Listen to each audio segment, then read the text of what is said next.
प्रेम साधना के पथ पर। कुछ सूक्ष्म दृष्टि से एवं जीवन की निम्न भूमिका के ऊपर उठकर देखने पर पता चलता है कि सारा विश्व एवं इसके संपूर्ण पदार्थ एक ही नियम के अंतर्गत दिखाई देते हैं। ऊर्ध्वगामी दिव्य जीवन की पवित्र भूमिका में पहुंचने पर तो यह नियम प्रत्यक्ष दिखाई देता है। उस एक नियम के कारण जीव और निर्जीव दोनों अपने पर्यायों को बदलते रहते हैं। वे कायम और सुरक्षित रहते हैं और विकास को प्राप्त करते हैं। वह नियम है प्रेम का नियम। प्रेम जीवन के लिए एक आवश्यक तत्व ही नहीं, वस्तुतः वह जीवन का एकमात्र नियम है। प्रेम ही जीवन है, ऐसा कहा जाए तो अत्युक्ति न होगी। इसलिए जीवन साधना के साधक प्रेम की साधना को ही अपनाते हैं और इसी से अंत में प्रेम के इस अनंत सागर में विलीन होकर स्वयं प्रेम स्वरूप बन जाते हैं। जैसे एक पानी की बूंद समुद्र में मिलकर समुद्र बन जाती है, फिर वहाँ प्रेम का साम्राज्य होता है, इसके अतिरिक्त कुछ नहीं। प्रेम में सुरक्षित रहने की शक्ति है। प्रेम का आधार पाकर विश्व भवन खड़ा है। प्रेम के समाप्त होते ही तत्क्षण इसका विनाश निश्चित है। प्रेम के कारण ही विश्व में जीवन कायम है। जब व्यक्ति प्रेम के नियम का उल्लंघन करके प्रतिद्वंदी बन जाते हैं तो वहीं से दोनों के विनाश की लीला प्रारंभ हो जाती है। आज विश्व मुख्यतः दो गुटों में बटा हुआ है। इन दोनों गुटों में जब तनाव उत्तेजनात्मक वातावरण बन जाता है तो विश्व के शुभचिंतक चिंतित हो जाते हैं, परस्पर प्रेम पैदा करने के सत प्रयत्न करते हैं, क्योंकि प्रेम में ही सुरक्षा, समृद्धि और विकास निहित है। इसके विपरीत विनाश ही हो सकता है। मनुष्य हृदय में जब तक पूर्ण प्रेम नहीं होता, उसमें द्वेष, घृणा का निवास होता है। तभी वह संसार के नियम को कठोर समझता है। किंतु जब ये दूषित तत्व समाप्त हो जाते हैं तो उसका हृदय दया और प्रेम से द्रवित हो उठता है और वह संसार के नियम में असीम दयालुता और प्रेम पाता है। जब मनुष्य प्रेम के नियम को उल्लंघन करता है तभी तो दुखों, हानियों एवं परेशानियों में पड़ जाता है। जीवन भार बन जाता है। प्रेम ही संपूर्ण सुखों का आधार है। आज प्रत्येक व्यक्ति सुखी जीवन के लिए तरह तरह के साधन जुटाता है।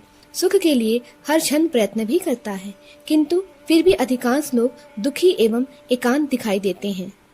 इसका एकमात्र कारण है वे प्रेम को छोड़कर अन्यत्र सुख की खोज करते हैं, जो बालू में से तेल निकालने जैसा प्रयत्न है।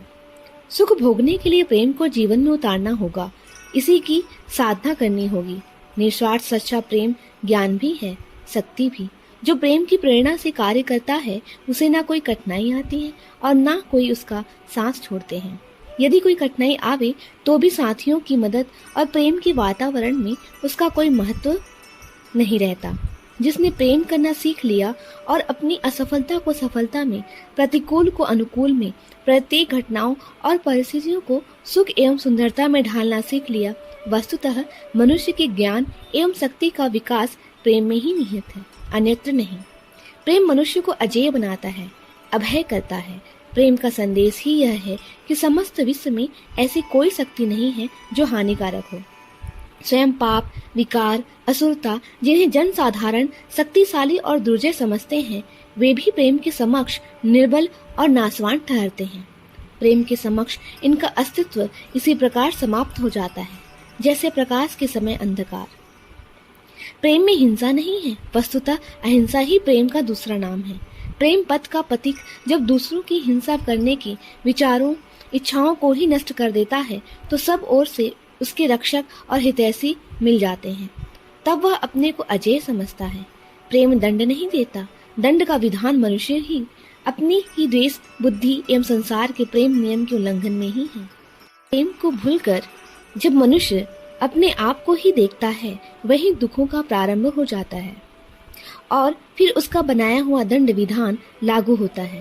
प्रेम दंड से नहीं वरन प्रेम से शासन करता है, जहाँ ना परतंत्रता होती है ना कोई अभाव। शारीरिक दृष्टि से महात्मा गांधी वजन में 96 पौंड हड्डियों का ढांचा मात्र थे। ना कोई स्वरूप का आकर्षण था, ना कोई कला। फिर भी उनके मन में जो विचार आया उसको पूर्ण करने के लिए अनेकों व्यक्ति तैयार हो गए। लाखों उनकी अंगुली के इशारे पर तैयार थे। मुंह से जो बात निकलती, सारा जन समाज उसे पालन करने को कटिबद्ध हो जाता। जिधर उनके कदम बढ़ते उधर अनेकों कदम चल पड़ते, जिधर दृष्टि पड़ती उधर अनेकों नेत्र लग जाते। यह शक्ति कहाँ से आई? उनकी प्रेम से प्रेम में अंकुर शक्ति भंडार सन्निहित है। जो मनुष्य प्रेम को ईश्वर का आदेश मानकर जीवन का संबल बनाता है, प्रेम के नियम में अपनी तुच्छ इच्छा को दखल नहीं देने देता, उसमें दैवी शक्ति जागृत हो जाती है और उससे महान कार्य होते हैं। प्रेम से विवेक जागृत होता है, बुद्धि प्रकाशित हो उठती है। प्रेम के बिना वह अंधी और निर्जीव रहती है। जो कार्य बुद्धि द्वारा नहीं होते, प्रेम उसे करा दिखाता है। प्रेम उन बातों को जान लेता है जिन्हें बुद्धि नहीं जान सकती। प्रेम से ही अमर शांति की प्राप्ति होती है। जिसके हृदय में प्रेम है, वहां अशांति, उद्वेग पहुंच नहीं सकते। यदि अपना दांव चलाते हैं तो स्वयं ही निशेष हो जाते हैं। प्रेम के साधक के मस्तिष्क और हृदय में शांति रहती है। प्रेम के सहारे चलकर ही एक दिन मनुष्य जीवन मुक्त हो जाता है, ईश्वरीय सत्ता का साम्राज्य प्राप्त कर लेता है। जहाँ प्रेम में इतनी शक्ति और ज्ञान निहित है, वहाँ प्रेम साधना भी कुछ कम कठिन नहीं है। बिरले ही इसकी अंतिम मंजिल तक पहुँचते हैं। प्रेमोपासना के कुछ नियम अवश्य हैं, जिन्हें पूरा किए बिना उद्देश्य में सफलता नहीं मिलती है। प्रेम सदैव त्याग पर अवलंबित रहता है। बिना दिए प्रेम जीवित ही नहीं रहता। जो जिससे प्रेम करेगा, उसके लिए कुछ उत्सर्ग करके ही शांत होगा। मीरा ने प्रेम किया था गिरधर गोपाल से। वह सर्वस्व त्याग कर वृंदावन की ओर चल पड़ी थी।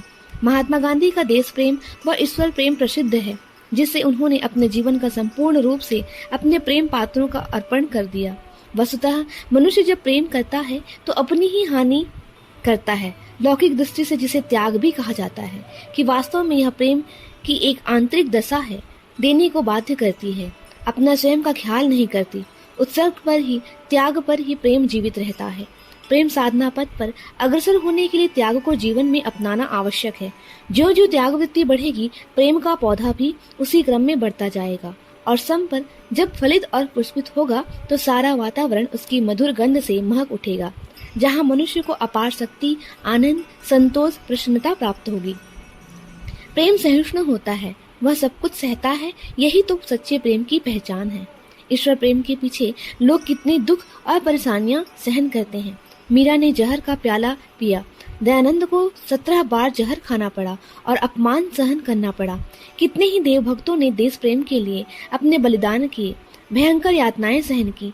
मासूम बच्चे दीवारों में चुनना दिए गए, किंतु यह सब किस लिए? प्रेम के लिए। प्रेम भरपूर सहनशीलता चाहता है। क्रोध अथवा झुंझलाहट उसके पास नहीं फटकते। आपत्ति काल को भी प्रेम सहिष्णुता के माध्यम से सुखमय बना लेता है। प्रेम शिकायत नहीं करता, जो कुछ आए उसे सहन करने को तैयार रहता है। तभी तो प्रेम साधना की सुदीर्घ मंजिल प्राप्त होती है। प्रेम सभी परिस्थितियों का सहर्ष स्वागत करता है। जिससे भी प्रेम का नाता जोड़ लिया है, उसके लिए सब कुछ सहन करना, अपने प्रेम संबंध को ही प्रमुख मान, अन्य परिस्थिति जन्य झंझावातों से, कठिनाइयों से विचलित न होना, उन्हें सहर्ष सहन करना ही सच्चे प्रेम के लिए अभिष्ट है। निस्वार्थता प्रेम का मूलाधार है। जो प्रेम किया जाए वह निस्वार्थ हो। स्वार्थ ही गंदी बू प्रेम में पैदा हो जाती है तो वह प्रेम नहीं रहता, प्रत्युत पाप बन जाता है। यह स्वार्थ भले ही कैसा भी हो, प्रेम पथ के प्रतीक के लिए सर्वथा त्याज्य है। स्वार्थ में प्रेम संकुचित होता है, इसलिए वह दुखदायी और भार स्वरूप होता है। थोड़ा और बहुत स्वार्थ भी प्रेम को कलंकित करता है। प्रेम ही जीवन है, जीवन ही प्रेम है, प्रेम साधना ही जीवन साधना है। प्रेम साधना के पथ पर अग्रसर होकर अपने सारे भेदभावों, विकारों को निकालकर सबसे प्रेम करना शुरू कीजिए। उस परमपिता परमात्मा से प्रेम कीजिए। उसके बताए हुए विश्व से, मानव जाति से, पशु पक्षियों से, सबसे प्रेम कीजिए। प्रेम से ही जीवन को सरोबार कीजिए। अनंत जीवन धार की एक कड़ी रूप में ही यह हमारा भौतिक जीवन है। प्रकृति के विधान के अनुसार यह शरीर और अनन्य जगत समय पर नष्ट हो जाता है, किंतु जीवन धारा अगाध गति से चलती रहती है। वही सत्य है। सत्य के लिए, समग्र के लिए ही प्रेम कीजिए। प्रेम प्रेम सर्वत्र प्रेम ही के दर्शन कीजिए। 4 दिन की जिंदगी के लिए तुच्छ स्वार्थ, अहंकार, संग्रह के लिए जीवन को नष्ट करना जीवन के साथ विश्वासघात है, ईश्वर के प्रति विश्वासघात है। प्रेम स्वरूप यह सृष्टि और हमारा जीवन प्रेममय होने के लिए ही है। अखंड ज्योति, जनवरी 1961, पृष्ठ संख्या 11 एवं 12। हमारे YouTube चैनल विचार क्रांति दूत अखंड ज्योति पत्रिका को सब्सक्राइब करें एवं अगली वीडियोस प्राप्त करने के लिए बेल आइकन दबाएं। धन्यवाद।